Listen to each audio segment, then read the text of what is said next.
आप लोगों ने अभी तक कट ऑफ के बहुत सारे वीडियो देख डाले होंगे, कम से कम सैकड़ों वीडियो देख डाले होंगे, लेकिन अभी तक आपको किसी ने एक्यूरेट कट ऑफ नहीं बताई होगी। मैं आपको इस वीडियो में जो कट ऑफ बताऊंगा वो एकदम 100% एक्यूरेट कट ऑफ रहेगी, उतनी ही 100% एक्यूरेट। और वो मैं आपको ऐसे ही नहीं बता रहा हूं, मैंने पूरा अहमदाबाद जोन का पूरा एनालिसिस किया है। उसको एनालिसिस करने के बाद जो रैंक मित्रा का डाटा है लगभग 610 के प्लस, यानी कि 6,10,000 कैंडिडेट्स प्लस का डाटा, उसको एनालिसिस करने के बाद पूरा मैं आपको ये एक्यूरेट कट ऑफ बताऊंगा। पीईटी के लिए क्या कट ऑफ रहेगी और फाइनल डीबी के लिए क्या कट ऑफ रहेगी। तो एक बारी मैं आपको कट ऑफ बताने से पहले मैं आपको जो एक्चुअल रैंक मित्रा का डाटा है वो दिखा देता हूं कि कितने लोगों का स्कोर कितना है। तो एक बारी मैं आपको रैंक मित्रा, यहाँ पे इस वीडियो में अपन अहमदाबाद जोन की बात करेंगे। तो यहाँ पे देखो टोटल यहाँ पे जो रैंक मित्रा ने डाटा प्रोवाइड किया वो 6,10,299 कैंडिडेट्स का डाटा, यानी कि इतने लोगों ने अपनी आंसर की चेक कर लिए इस साइट पे। ठीक है, तो 95 से ऊपर इतने कैंडिडेट्स हैं, 90 से ऊपर इतने हैं, 85 से ऊपर इतने और 80 से ऊपर इतने। यानी कि अगर अपन नोट करें तो लगभग लगभग जो भी जितने भी जोन है उनकी कट ऑफ 70 प्लस ही रहेगी, 70 से नीचे तो किसी भी कंडीशन में नहीं रहेगी। मैं यहाँ पे, और अगर पीईटी की देखें, फिजिकल के लिए देखें, तो वो लगभग लगभग 65 के समथिंग अपने को जाती हुई नजर आ रही है, यानी कि 65 फिजिकल के लिए रहेगी और 70 प्लस लगभग सभी जोन में डीवी के लिए रहेगी। यहाँ पे इस वीडियो में अपन अहमदाबाद जोन की बात करेंगे। एक बारी अहमदाबाद जोन पे आने से पहले मैं आपको सबसे हार्ड शिफ्ट और सबसे इजी शिफ्ट का एवरेज स्कोर बता देता हूं, जिससे कि आपको आइडिया लग सके कि आपका रो स्कोर अगर 65 या 60 के समथिंग भी है तो आपका नॉर्मलाइज स्कोर कितना हो सकता है और आपका सिलेक्शन के चांसेस बढ़ जाएंगे। तो देखो सबसे हार्ड शिफ्ट 19 तारीख की शिफ्ट थी, फर्स्ट शिफ्ट, और इसका जो एवरेज स्कोर था वो 36.35 था। और सबसे जो इजी शिफ्ट थी जिसका एवरेज स्कोर 47 था। तो इसको ध्यान में रखते हुए जो लगभग लगभग नॉर्मलाइजेशन मिलेगा सबसे हार्ड वाली शिफ्ट को, वो 11 से 12 नंबर का मिलेगा, यानी कि जो सबसे टफेस्ट शिफ्ट है उसको इतना नॉर्मलाइजेशन मिलेगा, और सबसे जो इजी वाली शिफ्ट है इसको 0 नंबर का नॉर्मलाइजेशन मिलेगा, या फिर -1 या -2 भी हो सकता है। अब देखो टॉप 10 जो हार्ड शिफ्ट है ना, टॉप 10 उनको लगभग लगभग 7 से 12 नंबर इतना नॉर्मलाइजेशन मिल सकता है। तो अगर आपके 60 नंबर आ रहे हैं तब भी आप ये मत सोचिए कि आप रेस से बाहर हैं। अगर आपका एग्जाम टफ शिफ्ट में था तो आपकी रैंक ऑटोमेटिकली अच्छी हो जाएगी। अब देखो आपकी लोग आपको बताने की ये कट ऑफ जाएगी, ये कट ऑफ जाएगी। मैं आपको बताऊंगा कि कट ऑफ से ज्यादा आप अपनी रैंक पे फोकस कीजिए कि रैंक क्या होनी चाहिए आपकी, जिससे आपका फाइनल सिलेक्शन श्योर रहे।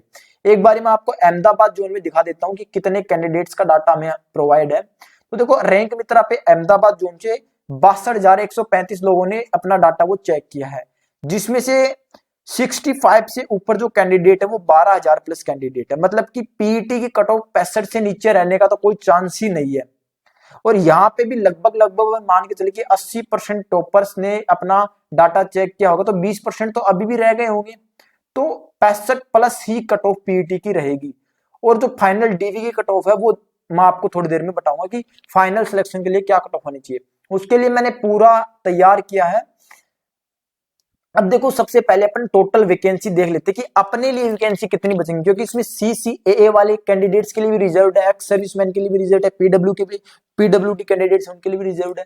तो देखो मैंने पूरा प्रीवियस ईयर का डाटा है जो उसको क्या ट्रेंड रहा उसको पूरा एनालिसिस करके ये आपको आपके लिए तैयार किया है कि लगभग 1211 पद है ना, इतने टोटल इतनी वैकेंसी 4672, उसमें से 1211 जो पद है वो तो उनमें से सारी पद है वो इन कैंडिडेट्स को मिल जाएंगे, क्योंकि जो सीसीए वाले कैंडिडेट्स वो पूरे अपनी सीट्स ले जाएंगे और पीडब्ल्यूडी वाले भी। ठीक है, लेकिन जो अक्स सर्विसमैन है ना उसके लिए इतने पद रिजर्व है, लगभग लगभग 936 पद।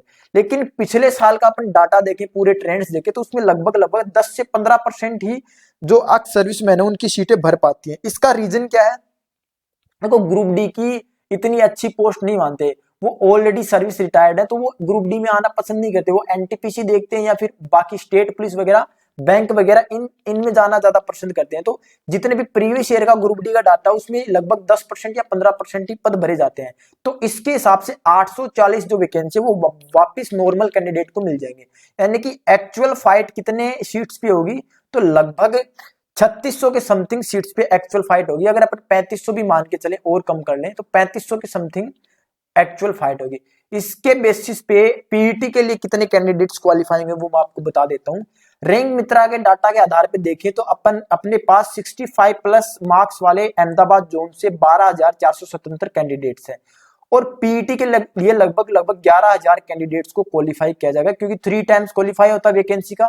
तो लगभग लगभग 62,000 कैंडिडेट्स में 12,477 ऐसे कैंडिडेट है जिनके 65 से ऊपर मार्क्स हैं और क्वालिफाई कितने होंगे 11,000 पीईटी के लिए। तो इतना तो अपन श्योरली बोल सकते हैं कि पीईटी की जो कट ऑफ रहेगी वो 65 से तो ऊपर ही रहेगी। यूआर कैटेगरी की बात कर रहा हूं, तो एक्चुअल जो पीईटी की कट ऑफ रहेगी वो आपको बता देता हूं क्या रहेगी। पूरा डाटा एनालिसिस करने के बाद यूआर की जो पीईटी के लिए कट ऑफ वो 66 से 68 रह सकती है। लेकिन अगर आपका हार्ड शिफ्ट में था जिसमें नॉर्मलाइजेशन 8 से 10 तक नंबर्स का रहेगा, टफेस्ट शिफ्ट है, तो अगर आपके 60 नंबर भी बन रहे तो आपका पीईटी के लिए कॉल आ जाएगा, लेकिन फाइनल डीवी आपका नहीं होगा। फाइनल डीवी के लिए आपकी कट ऑफ लगभग लगभग 67 से 68 रो स्कोर होना चाहिए टफ शिफ्ट में। टफ शिफ्ट की बात कर रहा हूं, इजी शिफ्ट में तो मैं आपको बताऊंगा कितना रहना चाहिए। ओबीसी के लिए अगर आपका इतना तो आप सेफ है, पीईटी के लिए बता रहा हूं ओनली, और ईडब्ल्यूएस के लिए इतना है, और एससी के लिए इतना, और एसटी के लिए इतना। अब बात करते हैं कि पीईटी से तो अपना काम चलेगा नहीं, अपने को जॉब चाहिए, तो फाइनल डॉक्यूमेंट वेरिफिकेशन जिन कैंडिडेट्स का होगा उनके लिए क्या कट ऑफ रहेगी।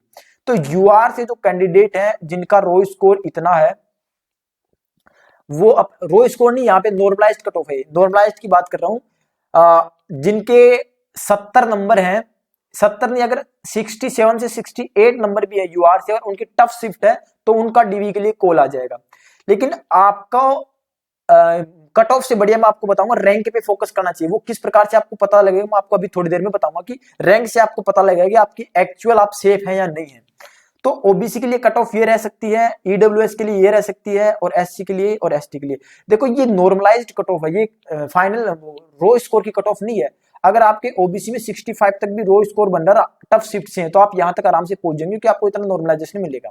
ठीक है, अब देखो मैं आपको एक चीज बताता हूं, रैंक मित्रा पे आपकी कितनी रैंक होनी चाहिए जब आप अपने आपको 100% श्योर सिलेक्शन मान सकते हैं। अगर आपकी यूआर से 1200 के अंडर रैंक है तो आप 100% सेफ है, कोई आपकी सिलेक्शन को नहीं रोक सकता।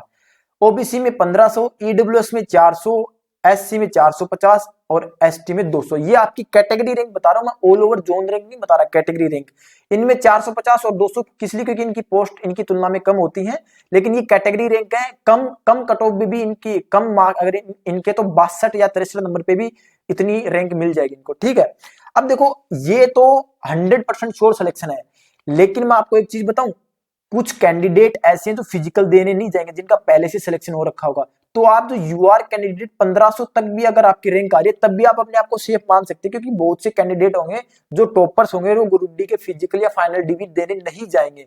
उसके बाद उसके लिए बाद में फर्स्ट डीवी के बाद सेकंड डीवी, थर्ड डीवी भी आती है इसी वजह से। ठीक है, तो इसमें अच्छी बात यह है कि अगर ओबीसी से आपकी 2000 तक भी कैटेगरी रैंक आ रही है रैंक मित्रा पे, तब भी आप अपने आप को सेफ मान सकते हैं। ईडब्ल्यूएस वाले भी 600 से 800 की समथिंग उनके रैंक आ रही है तो अपने आप को सेफ मानिए। एसटी वाले भी 700 से 800, कैटेगरी रैंक बता रहा हूं मैं, ऑल ओवर जोन रैंक की नहीं बात कर रहा, कैटेगरी रैंक, ये 500 तक अपने आप को सेफ मान सकते हैं। तो इसके बेसिस पे, रैंक के बेसिस पे आप अपने आप को सेफ मानिए। कट ऑफ मैंने आपको एक्चुअल बता दी, जो फाइनल डीवी की कट ऑफ है वो 100% यही रहेगी। आपको ये ज्यादा लग रही होगी, लेकिन जब एक्चुअल रिजल्ट आएगा तो मैंने आपको बता दिया कि इसके समथिंग ही प्लस माइनस आप 1 से लेके 2 मार्क्स कर लीजिए, प्लस माइनस 2 मार्क्स कर लीजिए कि इससे 2 नंबर कम या फिर 2 नंबर ज्यादा। 2 नंबर कम क्यों बता रहा हूं, क्योंकि अगर फिजिकल देने नहीं गए तब यहाँ पे कट ऑफ कम रह सकती है, लेकिन इससे कम तो नहीं रहेगी अगर देने जाते हैं तो यहाँ जिनके हार्ड शिफ्ट में 65 प्लस मार्क्स बन रहे हैं तो वो अपने आप को सेफ मान सकते हैं यूआर कैटेगरी से। ठीक है, हार्ड शिफ्ट में। इजी शिफ्ट में जिनके 75 तक बन रहे हैं वो अपने आप को सेफ मान सकते हैं। ठीक है, तो ये एक्चुअल। अब देखो सीसीए वाले कैंडिडेट्स के लिए भी बता देता हूं।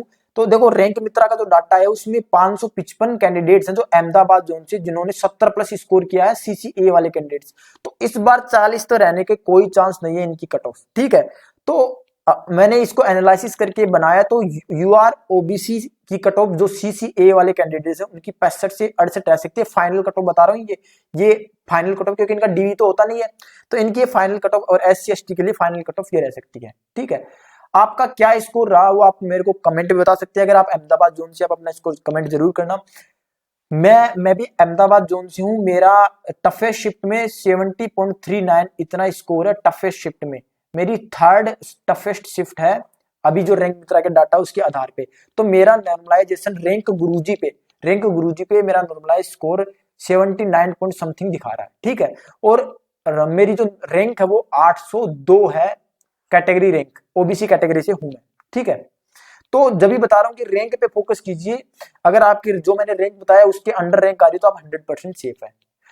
तो ये इसकी कट ऑफ रहेगी अहमदाबाद जोन की। अब इसके बाद आपको कोई कट ऑफ वीडियो देखने की जरूरत नहीं है, मैंने जो बताया वो 100% इस जोन की, अहमदाबाद जोन की यही कट ऑफ रहेगी, ठीक है।